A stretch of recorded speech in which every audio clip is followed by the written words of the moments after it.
안녕하세요, 여러분. 재테크하는 월급쟁이입니다.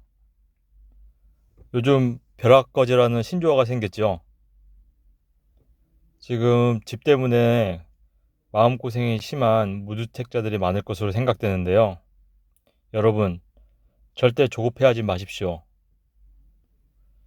지금 시점에서 2021년 하반기 부동산 시장이 어떻게 움직일지 대략적으로 예측을 해보고, 현재 무주택자, 1주택자, 다주택자 어떤 포지션을 취해야 될지 개략적으로 정리를 해봤습니다. 자, 그럼 한번 보겠습니다. 일단 지금 지속적으로 가격이 상승하고 있는데요. 근데 실제 매도하려는 물량은 적고 비교적 매수하려는 사람들은 매도하려는 사람들보다 많지만 가격이 정상적인 가격이 아닙니다. 제가 봤을 때는 여러 가지 원인이 있어서 가격이 상승하고 있지만 언제라도 가격이 꺼질 수 있는 그런 정말 리스크한 시점입니다. 여러분은 지금 시점을 객관적으로 바라보고 나는 어떻게 해야 될지 그 점을 한번 생각해 봤으면 좋겠습니다. 자, 첫 번째로 현재 가격이 상승하는 요인 중에서 가장 큰 원인은 공급이 부족합니다. 공급이 부족한 이유는 재건축, 재개발 등 여러 가지 신규 공급이 지금 저해가 되고 있고요. 과거에 그랬습니다. 과거에. 요즘은 재건축, 재개발을 조금씩 풀어주려고는 하지만 이미 4, 5년 전부터 공급이 저해가 되고 있었기 때문에 좀 시간이 필요합니다. 또 민영 아파트 공급하는 데 제한이 있습니다. 인허가는 물론 분양가 상한제로 건설사들이 이익이 없기 때문에 민간 공급하는 데도 지금 좀 제약이 걸리고 있습니다. 그래서 정부에서는 공공주도로 공공 아파트를 공급하려고 하는데 이 또한 시간적 또는 공급 물량의 한계가 있기 때문에 현재 공급이 부족한 상황입니다. 또 보유세 중과랑 양도세 중과로 수요 억제책을 지금 적용하고 있기 때문에 세금 규제 강화로 다주택자들이 양도를 회피하고 있습니다. 또 3080 등 정부 주도 재개발, 재정비 사업이 주민의 동의부터 준공, 입주까지 아무리 빨라도 5년이라고 하는데 지금 제가 봐서는 한 10년은 걸릴 것 같습니다. 현재 대표적으로 서울을 예로 들면 서울에는 적정한 공급 물량이 약 입주량을 보면은 적정한 공급선이 한 4,700 정도가 돼야 되는데요. 현재 공급 수량을 보면 아주 적습니다. 예, 공급이 뭐 거의 지금 안 되고 있는 상황이죠. 2024년 5년부터나 좀 풀릴 것 같습니다. 다음은 여러분들도 잘 알다시피 작년에 임대차 3법을 하면서 전세가 부족해지고 전세가 부족해지면서 전세가가 상승하면서 매매가를 지금 떠받쳐 올리고 있습니다. 지금 보면은 파란색이 매매가이고 빨간색이 전세가인데 작년부터는 매매가와 전세가가 거의 붙어 있습니다. 이렇게 되면은 전세가가 매매가를 지금 떠받치기 때문에 가격 하락이 좀처럼 나타나기가 쉽지가 않습니다. 정부에서는 이에 대한 대책을 좀 마련을 해야 될 듯 합니다.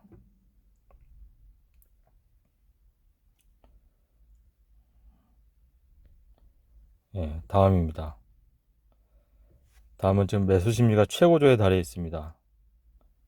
서울 강남권을 보면은 지금 2020년, 2021년 지금 현재까지 해서 약 100에서 120 정도의 매수 심리를 나타내고 있고요. 경기를만 보더라도 21년 9월까지 지속적으로 지금 좀 상승하는 사람들이 지금 심리가 불안하기 때문에 계속적으로 지금 가격이 상승하고 있는 그런 상태입니다. 뭔가 대책이 좀 필요할 듯 합니다.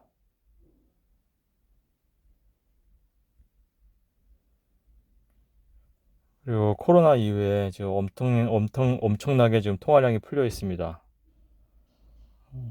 M2라 하면은 즉시 현금으로 투자가 가능한 돈을 얘기하는데요. 요 파란색은 한국의 통화량, 요 검은색은 미국 통화량인데요. 미국은 작년 코로나 이후에 엄청나게 돈을 풀고 있습니다. 상대적으로 우리나라는 계속 지속적으로 상승 곡선을 그리면서 M2 통화량이 늘고 있습니다. 우리나라의 집가 상승을 보면은 통화량도 많은 기여를 했지만 앞에서 말한 공급 부족이라든지 또는 임대차 3법에 의한 전세 가격 상승이 큰 원인인 듯 합니다. 통화량 긴축이 되고 또 금리가 올라가고 대출을 어느 정도 제한을 두면 조금의 좀 완화는 있을 듯 하지만 지금 상황이 쉬워 보이지는 않습니다. 하지만 굉장히 지금 리스크한 것은 맞습니다. 하지만 이렇게 지속적으로 올라가고 있는 주택 가격에 정부에서도 지금 여러 가지 시그널을 보내고 있는데요.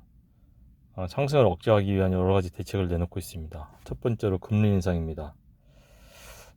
금리 인상 같은 경우는 과거의 대책을 보면 금리가 하락된 시기에도 주택이 올라간 경우를 볼 수 있습니다. 예를 들어서 요 회색이 금리인데 금리가 내려가니 주택 가격이 올라가는 건 맞습니다. 하지만 금리가 올라가는 시기에도 주택 가격이 올라가는 걸 볼 수 있습니다.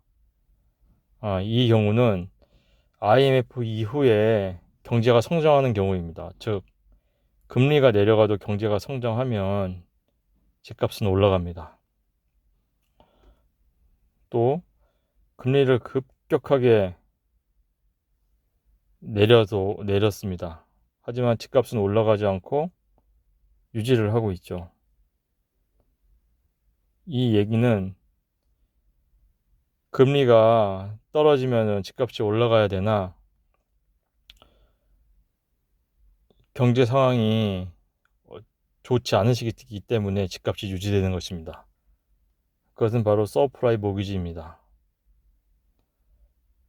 또 금리가 내려가는 시기에 집값이 완만한 상승을 올리고 있습니다. 이때도 경기가 안 좋을 때인데요. 경기가 안 좋을 때는 금리를 내려도 집값이 완만하게 상승합니다. 네, 이때는 박근혜 정부 이전, 박근혜 정부 그 시기를 얘기합니다. 네. 그래서 금리 인상은 무조건 집값이 하락한다기보다는 경제 상황과 맞물려 있습니다. 그래서 앞으로 금리 인상이 집값에 어떤 영향을 미칠지는 지속적으로 추이를 좀 지켜봐야 하겠습니다. 지금 정부에서는 돈을 많이 풀기 때문에 집값이 상승한다고 생각하기 때문에 대출을 제한을 지금 강하게 드라이브하고 있습니다. 신용대출, DSR, 전세자금까지 지금 최근에는 국민은행, 시중에 5대 은행도 지금 전세자금까지 자금 대출을 억제하고 있다는 소리가 들리고 있습니다. 이것은 어느 정도 단기적으로는 집값 상승에 제한을 둔다고 볼 수 있습니다. 지금 금리 인상이라든지 자금 억제기 이런 대책이 실현되면은 집값 상승에는 단기적으로는 어느 정도 제한을 줄 수 있기 때문에 나의 상황을 고려해서 주택을 매수할지 아니면 좀 더 기다려 볼지 판단을 하시기 바랍니다. 제 개인적인 생각은 무주택자가 연끌을 하지 않고 내 자금 한도 내에서 그렇게 비싸지 않은 집은 매수를 하는 것을 권하지만 연끌을 해서 핵심 지역에 비싼 가격에 사는 거는 저는 절대 반대하고 있습니다. 저 또한 주택을 보유하고 있고 상가 건물을 보유하고 있지만 저 같은 경우도 제 자산의 50%는 거품이라고 생각을 하고 있습니다. 그래서 저는 이 거품이 거칠 것을 어느 정도 확신을 하고 있고 그때를 대비해서 마음을 다잡고 있습니다. 여러분도 힘내시기 바랍니다. 여러분도 할 수 있습니다.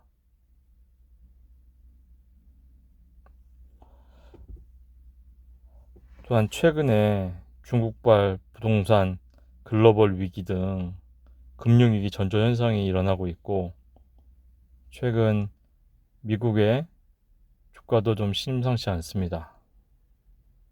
앞으로 돈을 미국이 조금씩 긴축 재정을 하면서 통화량을 축소시킬 거기 때문에 통화량이 축소되면 부동산이나 주식으로 흘러가는 돈이 예금으로 흘러가게 돼 있습니다.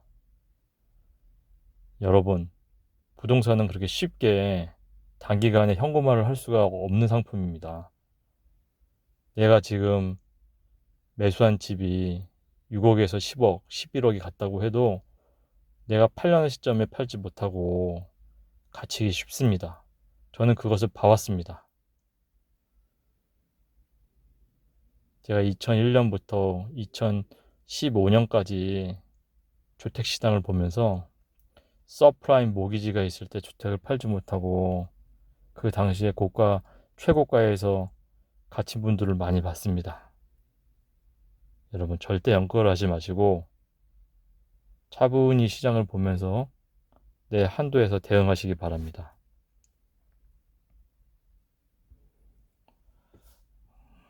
또한 가격 상승을 억제하는 요인을 여러 가지 정부에서 주고 있습니다. 첫 번째로 공급 시그널을 또 주고 있죠. 앞에서 말한 금리 인상, 또 대출 제한, 공급 시그널, 또 대선 후보들의 부동산 민심 잡기 대책. 특히 지금 여당의 제1 후보라는 분은 굉장히 강한 대책을 내놓고 있습니다. 심리적으로 저도 다주택자지만 굉장히 부담을 느끼고 있습니다. 실행력 강한 분이 나라를 바른 방향으로 자신이 믿는 바른 방향으로 이끈다고 아래와 같은 대책을 내놨는데 다주택자들은 분명히 큰 위험에 놓이게 될 것으로 생각이 됩니다. 부동산은 심리입니다. 여러분, 지금 굉장히 위험한 시점입니다. 절대 연끌하지 마시고 착실히 일하고 실력을 쌓으면서 기회를 보고 내 여건이 되는 한도 내에서는 자기 실거주 주택 매수는 권해드립니다.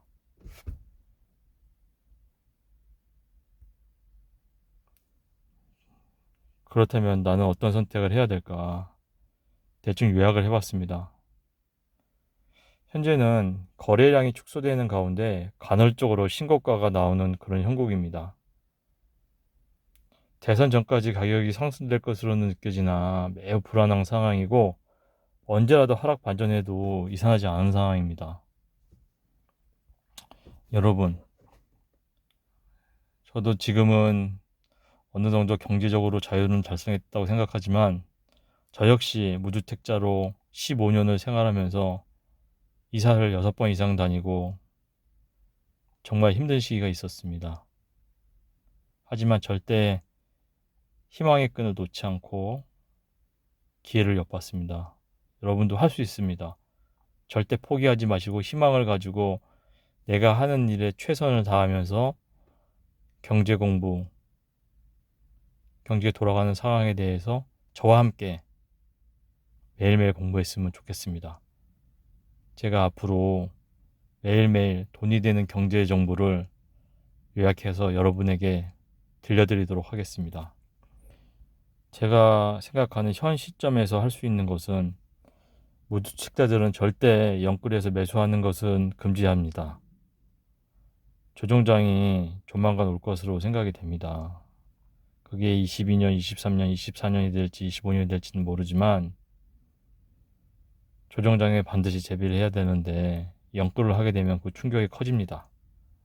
다만 예상 가능한 선에서 저렴한 실거주 매수는 추천을 드립니다. 장기적으로 우상향을 할 것이기 때문에 거주 안정성 측면에서 매수하는 거 권해드립니다. 그리고 1주택자들이 요즘 실은 걱정이 많습니다. 절대 다주택 투자는 금지를 해야 되고요. 15억 선에서는 대출이 안 되기 때문에 대부분 12에서 15억 사이 부근에서 상급지와 갭주르기 상황이 오게 돼 있습니다. 내가 대출을 많이 받지 않고 예산 내에서 내가 하급지에서 10억, 12억, 13억까지 갔을 때 갈아탈 수 있으면 상급지로 갈아타는 것을 추천드립니다. 또한 요즘은 중형평과 대형평이 갭이 줄어드는 상황이 많이 발생하고 있습니다. 앞으로는 코로나 시국에 대형평 수가 희소성이 있기 때문에 중형행에서 대형으로 갈아타는 것은 적극 권해드립니다. 대형은 공급이 적고 코로나 시대에 재택근무라든지 여러 가지 집에서의 평안한 생활을 위해서 반드시 대형 편수는 앞으로 많은 상승이 될 거라고 기대가 됩니다. 그리고 다주택자는 1가구 2주택 비과세는 무조건 첫 번째 주택을 매도해서 비과세 혜택을 받으시기 바랍니다. 절대 추가 매수는 금지해야 됩니다. 현재는 다주택자는 양도세, 취득세, 보유세, 징벌적인 과세이기 때문에 절대 집값이 올라도 마음이 편하지 않습니다.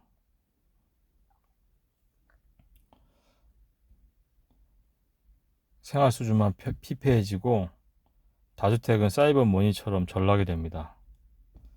양도세 완화에 대한 기대를 할 수가 없는 이런 시국에서는 똘똘한 한 채 빼고는 네, 매도를 추천합니다.